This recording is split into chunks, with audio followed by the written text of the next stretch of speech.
Hi guys, so it's day 4 of lockdown, and what I'm going to be doing with you today is I'm going to be doing a craft. We're going to check on Ryan the Rye bread dough starter, and we are going to be having a high tea this afternoon because why not? Just because you're on lockdown doesn't mean it has to be boring. So enjoy guys and stay safe. Day 2 of Ryan the Rye sourdough starter, and you can see he's bubbling. Oh wow, look at that. I know. He is indeed. He's bubbling. I didn't realise. This is what we wanted. It is.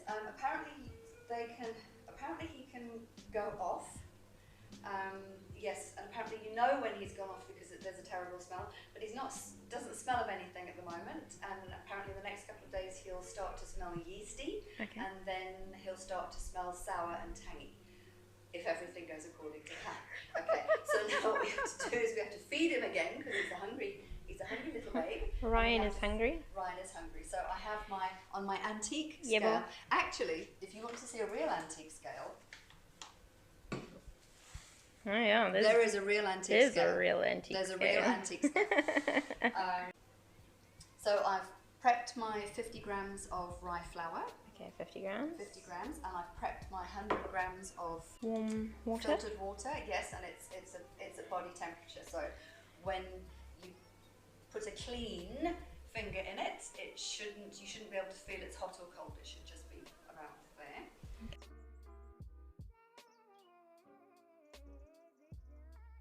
In the next 5 days, some of the recipes actually called for you to take some of the starter out before adding more in, and that just felt a bit too complicated. So I found one that was just basically adding 50 grams of flour and 100 grams of water every day, and I'll try it and see how it goes.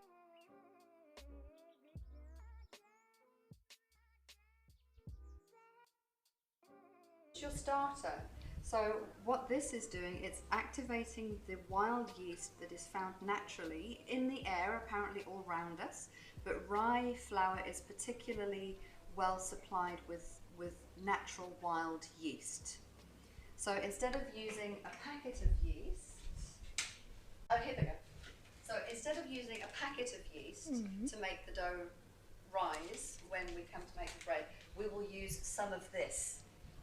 Okay. Yeah, so we will use some of this. This will be our bread raising agent.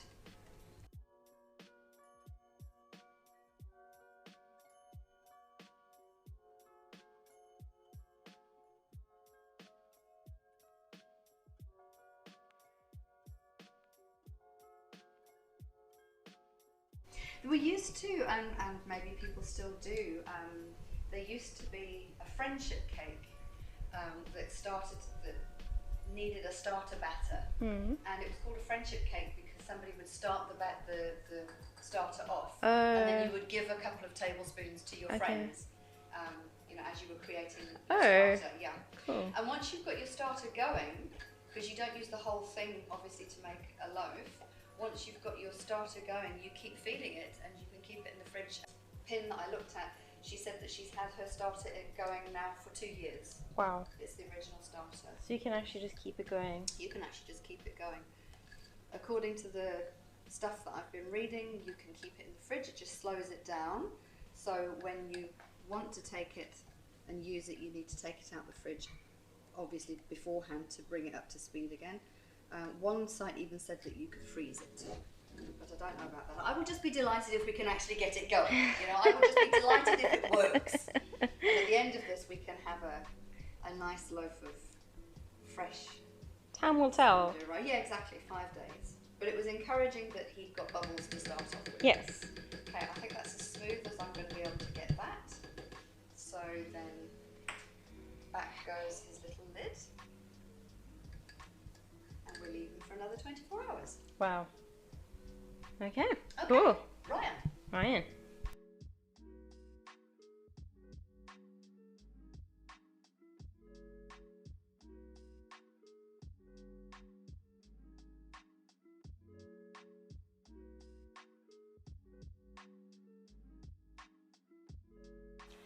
Okay, so I'm going to be doing a crafty thing with you today.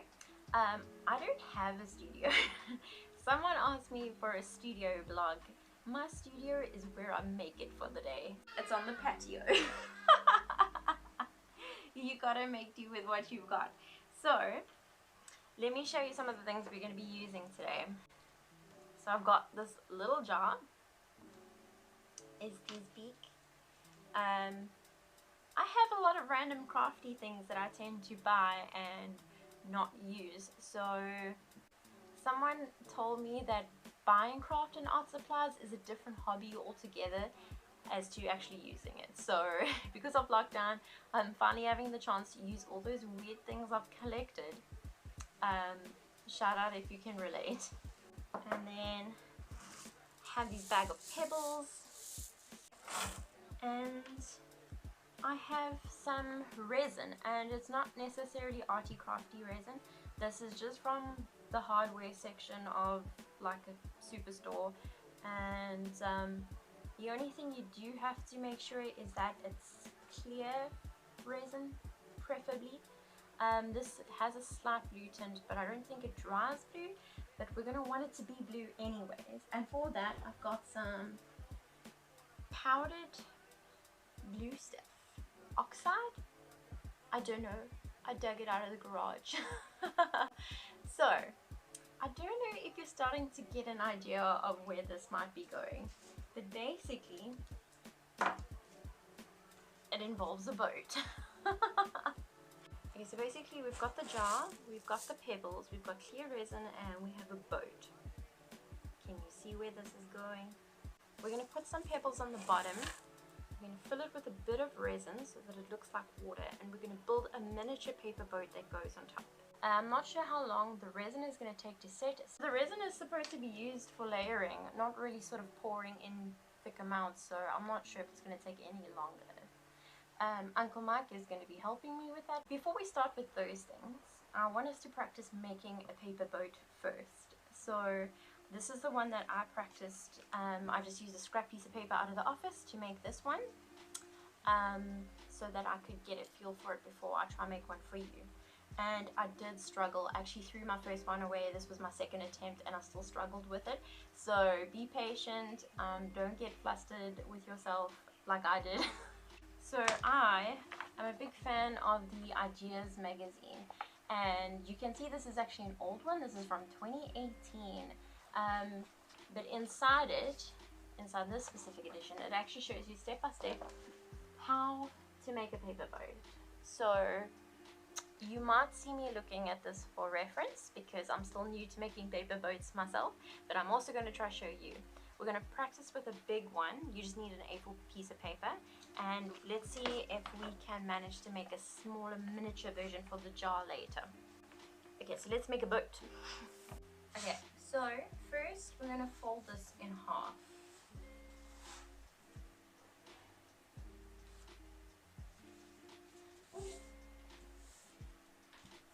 Okay, then you're going to flip it over so that the folded part is at the top over here, and we're going to fold it again in half this way. It's just so that we can get our middle point.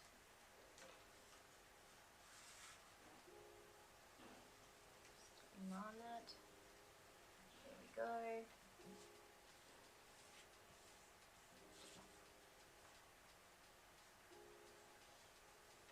I'm just going to use the back of my nail to really push those down and make some strong folds.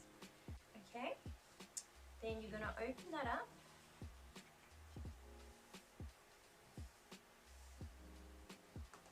Okay, and then from your middle point, I'm actually going to put my fingernail there.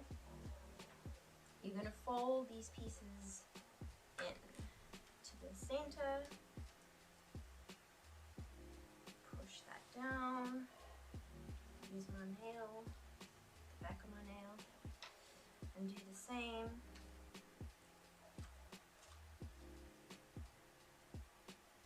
Alright.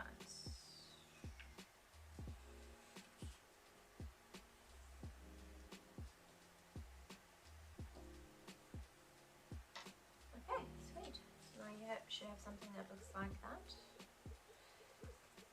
Okay, then you're going to take the flap at the bottom and fold it up and over.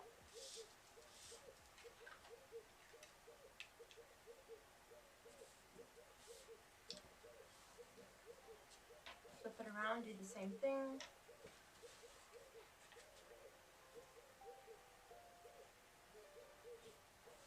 And I think this is probably like the rudimentary boat you probably made in like preschool or something, but you can go further than this. Alright, so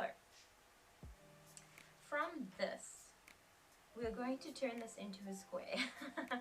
So what you do is you kind of open it from the bottom, so over there, and you're going to open it like that.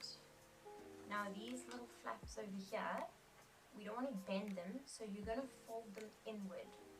So I'm going to take one, cross it in there, and fold it in there. So you can see it's folded in. And I'm going to do the same on the other side. It doesn't really matter if you want to fold this piece in or this piece in, just as long as one of them are folded in. There we go, it's folded in. Okay. And the reason you do that is because we're now going to take it and do that. There we go. So now it should be a square shape. Square, diamond. And we're going to flatten it. Make sure that's nice and flat. Okay, and from that, you're now going to take the bottom, so where your flaps are, and you're going to fold it upward so that it meets the top point.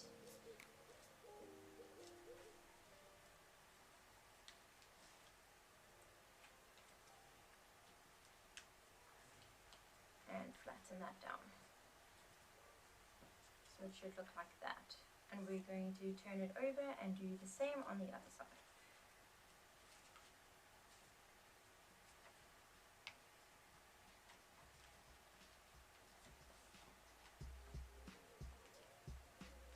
Okay, so now it should just look like that. Then we're going to open it again from the bottom like we did earlier. So you go like that. And we are going to pull that out so that this becomes a square again, and flatten it. It should start feeling a little bit like bulky, I think, and awkward in your hands, at least it does mine.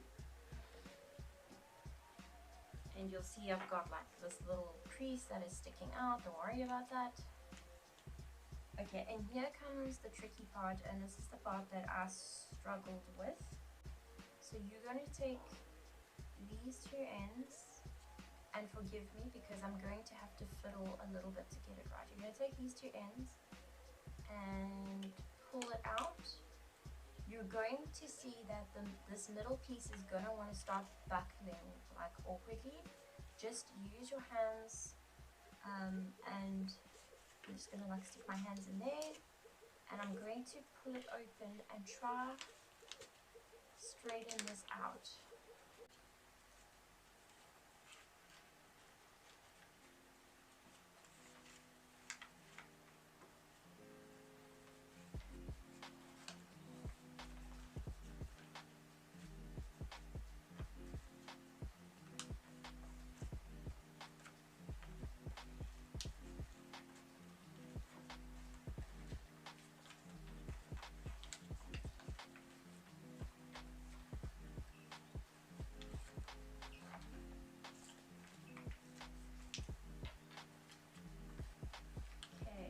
I'm almost gonna like flatten it, so hold it.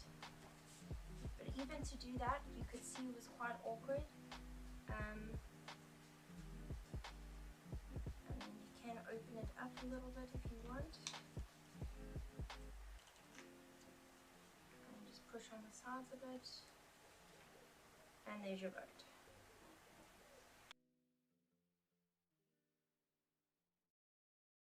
Okay, so before I tackle making a miniature boat, I want to get the resin started in the jar so that that can cure while we make the little version.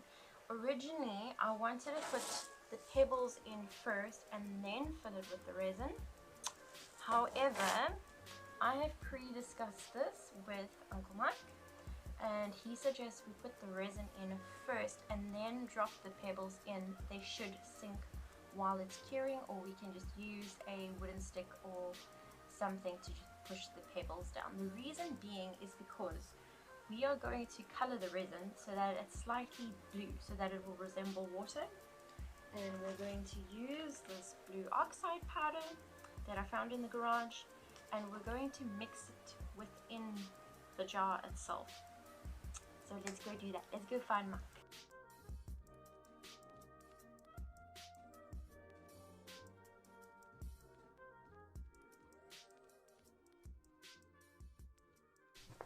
Okay, we're ready for resin.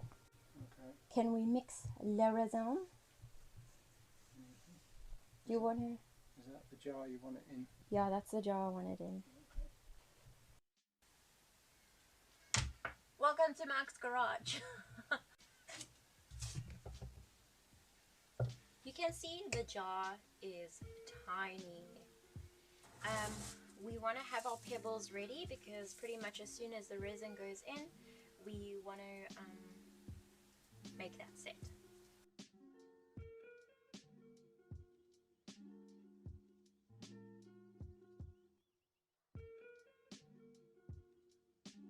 If you can see a bit, it is already kind of blue.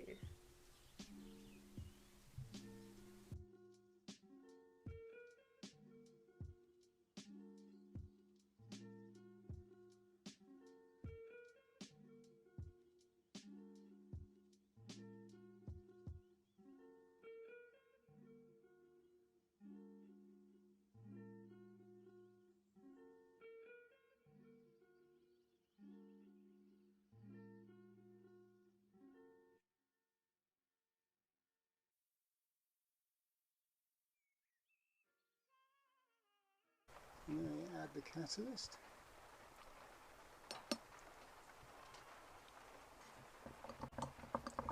And stir for 1 minute. Stir it for 1 minute.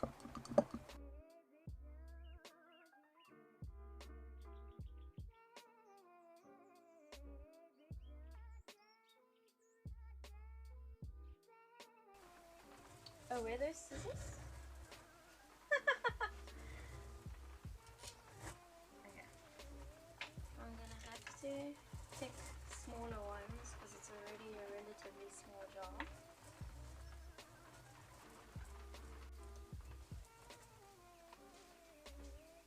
Okay, so I've dropped some pebbles and I don't know if you can really see, but I'm going to use the stick to just push them into place.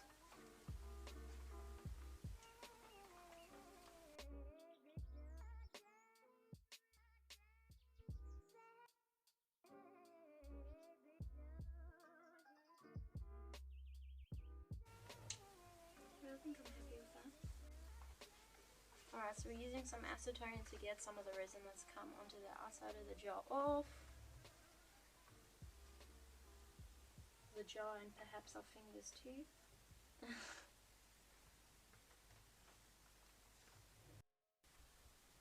Okay, there it is. So we don't know how long it's gonna take to, is cure the right word? Okay, so we're gonna just leave it and check in on it. And we're adding a lot. Why are we adding a lot? You can see the stuff inside. Oh, yes, see? You can kind of see the pebbles at the bottom.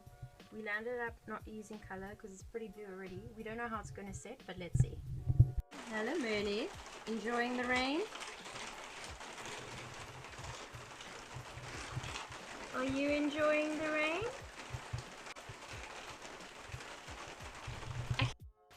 Okay, I'm going to now try a fight with a tiny piece of paper to make a paper boat. So just for ratio, there's our big boat we made out of an A4 page, and I'm going to try and make a boat out of this. I didn't measure it, I just winged it. I just cut a rectangle out of a bigger page and hoped it was right. Ooh, here's to winging it. Okay, so let's see if we can get this right.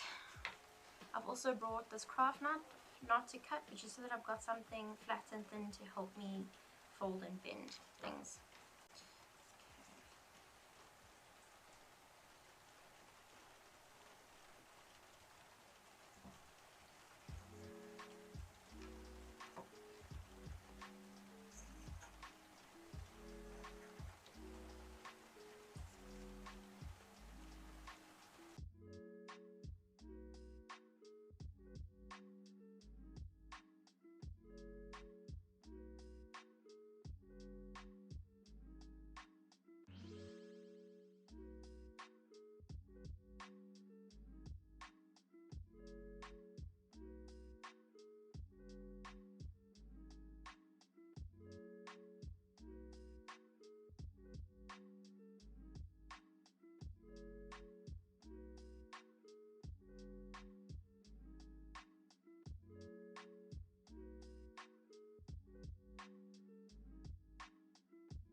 But it's being a little bit awkward. Okay, gotta help it along. Just bend it a little bit. Oh my gosh.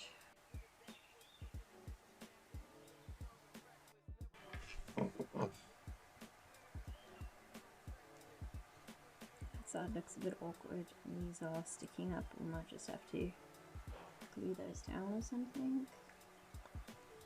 But otherwise, there's our boat. Just for size comparison. Ta-da!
Okay, so the resin has finally set. It is definitely not blue anymore.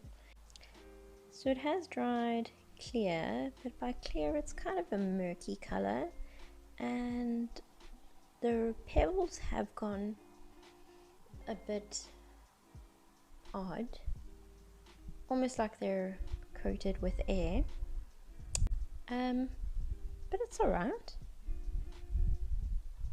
Let's put the little sailboat in it.